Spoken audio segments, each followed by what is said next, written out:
RTI कार्यकर्ता Arvind Sinha ji RTI के रूप में अपने आप को कहीं कोई बड़ी कुछ सोच तो नहीं रखे हैं कि केवल आरटीआई कार्यकर्ता का ही दिमाग आप पे है? नहीं, सोच तो है, मतलब आरटीआई तो छोड़ना नहीं है। वो छोड़ना नहीं, इसका मतलब क्या? तंग करना है दूसरे? तंग करना नहीं है, क्योंकि समाज में इतना बुराई है कि समाप्त होने तो जा नहीं रहा है। हम उसको कम करने का प्रयास आपको करेंगे। लगता है कि आरटीआई के माध्यम से समाज का सारा बुराई आप खत्म कर देंगे? कम करने का प्रयास करेंगे, मैंने समाप्त करने का बात नहीं किया है। क्या आपको लगता है कि कोई सार्थक पहल हुई है? हाँ, सार्थक पहल हुई है। केवल बोल देने से हो जाएगा? नहीं, कतरास कॉलेज में हमारे पहल करने से बहुत पहल करने से क्या हो गया? आरटीआई आप लगाते हैं, उसका परिणाम क्या आता है? परिणाम आया है, लड़कों लोगों को खेलकूद का सामग्री नहीं मिल रहा था, बता रहा था कि सामग्री नहीं है, ये नहीं है। तो हमने जब आरटीआई लगाया तब फिर जो है सो उसमें सुधार आया। खेलकूद के लिए जितना आप अवेयरनेस बना रहे हैं, एजुकेशन को लेकर क्यों नहीं आगे बढ़ते हैं? एजुकेशन को लेकर के भी हमने बात को आगे बढ़ाया है, लेकिन उस पर पहल तो नहीं दिख रहा आपका। आप खेलकूद वाली चीज़ों को मंगा लिए तो आपने ठीक समझा। बिल्कुल उसमें नहीं मेरा काम हो रहा है, क्योंकि कतरास कॉलेज के प्राचार्य हो या किसी भी कॉलेज का, उसका कहना है कि शिक्षक की नियुक्ति हमें हमारा कोई अधिकार नहीं है। तो यहाँ तो आपका आरटीआई पस्त हो रहा ना, यहाँ फिर आरटीआई किस काम का आपका रह गया? यहाँ जो भ्रष्टाचार हुआ है हमने उस पर किया है, लेकिन शिक्षकों की मांग भी हमने की है जो आरटीआई के दायरे बाहर है। इस तरीके से आप बात को रख रहे हैं, आपको लग रहा है कि भ्रष्टाचार आप पूरा धनबाद से खत्म कर देंगे? नहीं, मैं कोशिश कर रहा हूँ, मैं लोगों को जगाने का भी कोशिश कर रहा हूँ कि हर मतलब स्थान के लोगों को जगाना चाहते हैं कि भ्रष्टाचार आप मैंने लोगों के कंधे पे बंदूक नहीं, कंधे पे बंदूक की बात नहीं है, अकेले संभव नहीं है। इसलिए मैं चाहता हूँ मेरे जैसे या मुझसे बेहतर और लोग आपकी बात को कोई मान कर बीच रास्ते में आ जाए, आपकी मदद करने लगे, इसका परिणाम अगर बुरा हुआ तो आप जिम्मेवारी लेंगे? नहीं, जो हमारी मदद करना चाहेंगे उन्हें अपने मतलब खुद से अपना करना होगा कि उनको कुछ होगा तो जिम्मेदारी उनकी स्वयं की होगी, क्योंकि मैं कुछ प्रशासन तो हूँ नहीं या मेरा बात मानेगा ये कोई जरूरी भी नहीं। मुझे एक बात समझ में नहीं आता है, बार बार आप किसी चीज़ को लेकर इंटरसेप्ट करते हैं, इससे क्या फ़ायदा मिलता है आपको? हर महकमे में आपका नाम अरविंद सिन्हा, अपना नाम तो नहीं ना चमकाना चाहते आपको?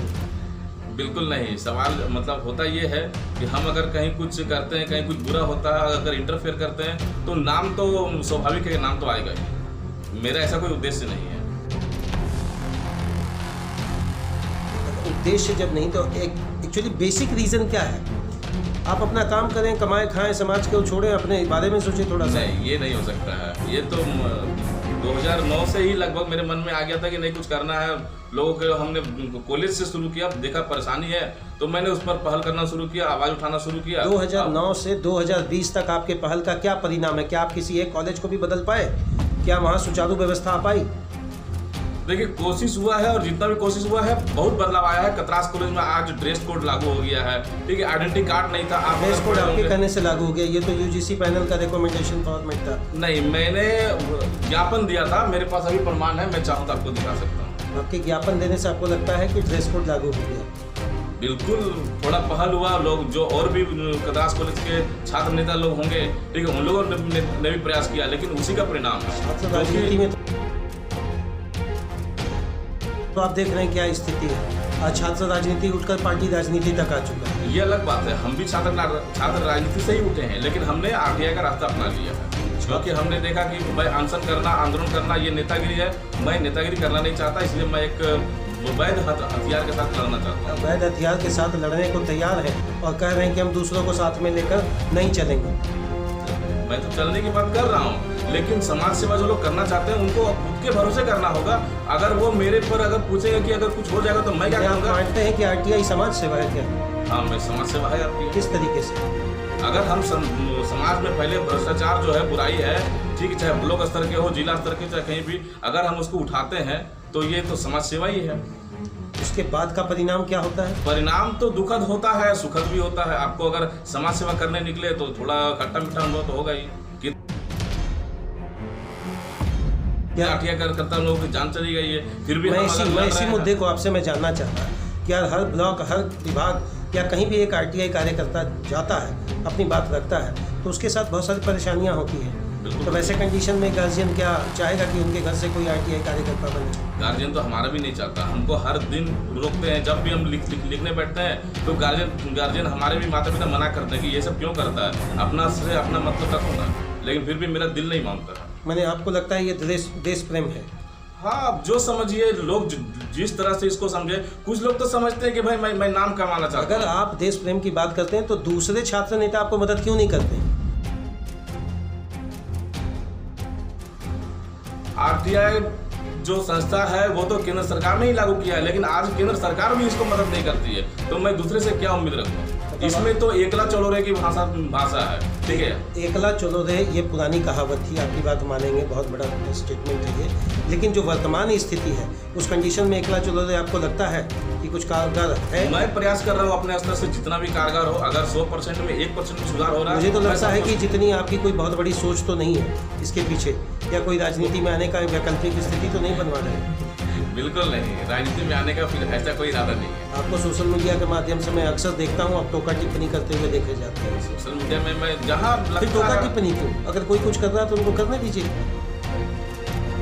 तो मैं तो कुछ भी नहीं करता, बस जहाँ गलत होता है मैं वहाँ आवाज उठाता हूँ कि ऐसा हो रहा है तो क्यों हो रहा है। तो गलत क्या कोई एक ही पार्टी या एक ही आदमी करता है क्या? दूसरे लोग भी तो गलत होते हैं ना, उनके खिलाफ आपकी आवाज़ तो दबी हुई रहती है। नहीं, आप ऐसा तो नहीं है, मैंने सबके खिलाफ आवाज़ उठाया है, ठीक है। इस चुनाव में अगर आप चुनाव की राजनीति की बात कर रहे हैं तो रघुवर दास ने अच्छा काम नहीं किया, मैंने उनके खिलाफ मुहिम चलाया, आवाज़ उठाया।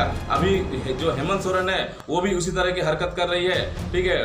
वो बिना मतलब का कोई अगर फल दुकान के नाम के आगे हिंदू लिख दिया, हिंदू फल दुकान, उस पर कार्रवाई कर रही है। फिर आप वहाँ से यहाँ तक का आपका सफ़र बताइए। ये सरकार को देखना है ना कि आपको एक आरटीआई कार्यकर्ता है उनको देखना है ये सारी चीज़ें? नहीं, एक आम नागरिक होने के नाते, जागरूक होने के नाते मेरा भी फर्ज बनता है और आपका भी फर्ज बनता है, और जितने भी लोग अपने आप को जागरूक समझते हैं सबका फर्ज बनता है कि सही को सही कहें, गलत को गलत कहें। सही को सही कहना और गलत को कहना, मतलब आप एकदम ठान लिए हैं कि बस अब यही करना है? अभी तक तो फिलहाल यही है। आगे आगे आगे भी ऐसा ही है, चलता रहेगा। अच्छा, एक बात बताइए कि यह कब से शुरू हुआ और कोई ऐसी स्थिति आई थी कि आपको लगा कि नहीं अब हमको आरटीआई सेक्शन को अपने लाइफ में लाना है? हाँ, जब मैंने राजनीति करके देख लिया, छात्र राजनीति करके, कि कुछ नहीं हो पा रहा है, ज़्यादा सफलता नहीं अर्जित हो रही है, लोग कह रहे हैं कि ये नेता बनने की आकर फंस गए। नहीं, लोग पहले आपने ये कहा ना कि मैं पहले राजनीति में असफल रहा, उसके बाद मैंने दूसरा प्लेटफॉर्म चुना। असफल नहीं रहा, लोगों ने ये कहना शुरू कर दिया कि इसको राजनेता बनना है। लोग तो आपको आरटीआई करने से भी मना कर रहे हैं, वहाँ तो आप उस चीज़ को नहीं मानते। नहीं, वो लाभ का पद हो जाता है ना, राजनीति करना मतलब लोग राजनीति करके पेट चलाना। तो मेरा मन में ये चीज़ नहीं आया, मैं इसको वहाँ से धीरे धीरे चेंज करना शुरू किया कि किस माध्यम से मैं समाज सेवा कर सकता हूँ, इसलिए मैंने आरटीआई का रास्ता अपनाया। देखिए, बहुत अच्छा आपने जवाब दिया है। मेरी यही कोशिश रहेगी कि आरटीआई के माध्यम से आप लोगों को जागरूक करें। अरविंद जी, समाज के लिए कुछ मैसेज इस पीरियड में? अभी तो लॉकडाउन की स्थिति है, कम से कम जो लोग बाहर निकले, कुछ भी नहीं, बाहर तो निकलना ही नहीं है, तो घर में रहकर जो केंद्र सरकार का आदेश है, जो राज्य सरकार का आदेश है, उनका पालन करें और जितना भी हो सके अपने आसपास के गरीब लोगों का ध्यान रखें और समाज के लिए जो कुछ कर सकते हैं भला वो आपको करना चाहिए। धन्यवाद।